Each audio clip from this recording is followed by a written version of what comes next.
നമസ്തേ പ്രിയമുള്ള പ്രേക്ഷകരെ, നാം ഇവിടെ ചർച്ച ചെയ്യുന്നു നിങ്ങളുടെ നാളെ എന്ന ജ്യോതിഷ വിഷയം.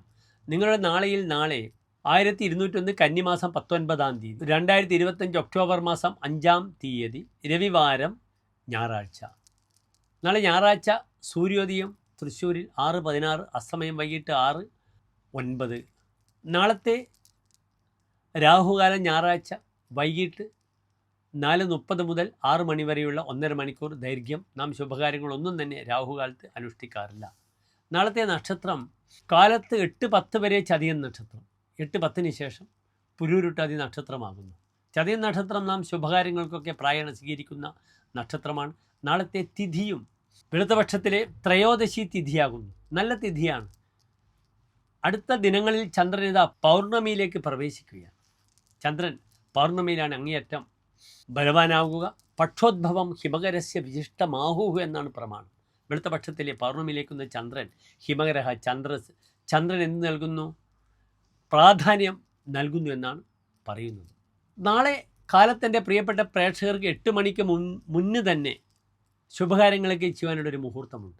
കാലത്ത് 7:20 മുതൽ 8 മണി വരെയുള്ള സമയം യാത്രയായാലും മറ്റ് സാമ്പത്തിക വിഷയങ്ങളായാലും എൻ്റെ പ്രിയപ്പെട്ട പ്രേക്ഷകർക്ക് അനുകൂലമായി കാര്യങ്ങൾ മുന്നോട്ട് നയിക്കാവുന്നതാണ്.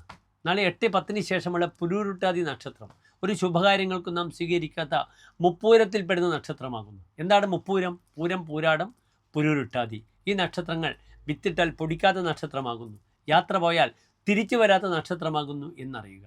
അതിനാൽ നാളത്തെ ചെയ്യേണ്ടുന്ന കാര്യങ്ങൾ കാലത്ത് തന്നെ ചെയ്യുക.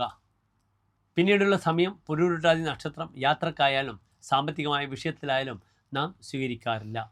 നാളെ എൻ്റെ പ്രിയപ്പെട്ട പ്രേക്ഷകർക്ക് കാലത്ത് തന്നെ സർപ്പക്ഷേത്ര ദർശനം നടത്താം. 8:10 ശേഷം വരുന്ന പുരൂരുട്ടാതി നക്ഷത്രത്തിൽ വിഷ്ണുക്ഷേത്ര ദർശനം. കാരണം എന്താണ്? പുരൂരുട്ടാതി നക്ഷത്രത്തിൻ്റെ ആധിപത്യമുള്ള ഗ്രഹം ആരാകുന്നു? വ്യാഴമാകുന്നു. പുണർദം, വിശാഖം, പുരൂരുട്ടാതി ഈ 3 നക്ഷത്രങ്ങളെ ഭരിക്കുന്ന ഗ്രഹം വ്യാഴമാകുന്നു. ജീവേ നാരായണഃ, വ്യാഴം മഹാവിഷ്ണുവാകുന്നു. അതിനാൽ വിഷ്ണുക്ഷേത്ര ദർശനം, ഭഗവാൻ ഇഷ്ടപ്പെട്ട തുളസിമാല, പാൽപ്പായസമൊക്കെ വഴിപാടായി സമർപ്പിച്ച് നാളത്തെ ദിനത്തെ ഏറ്റവും മനോഹരമാക്കാൻ എൻ്റെ പ്രിയപ്പെട്ട പ്രേക്ഷകർക്ക് കഴിയട്ടെ എന്ന് പ്രാർത്ഥിക്കുന്നു. നന്ദി, നമസ്കാരം.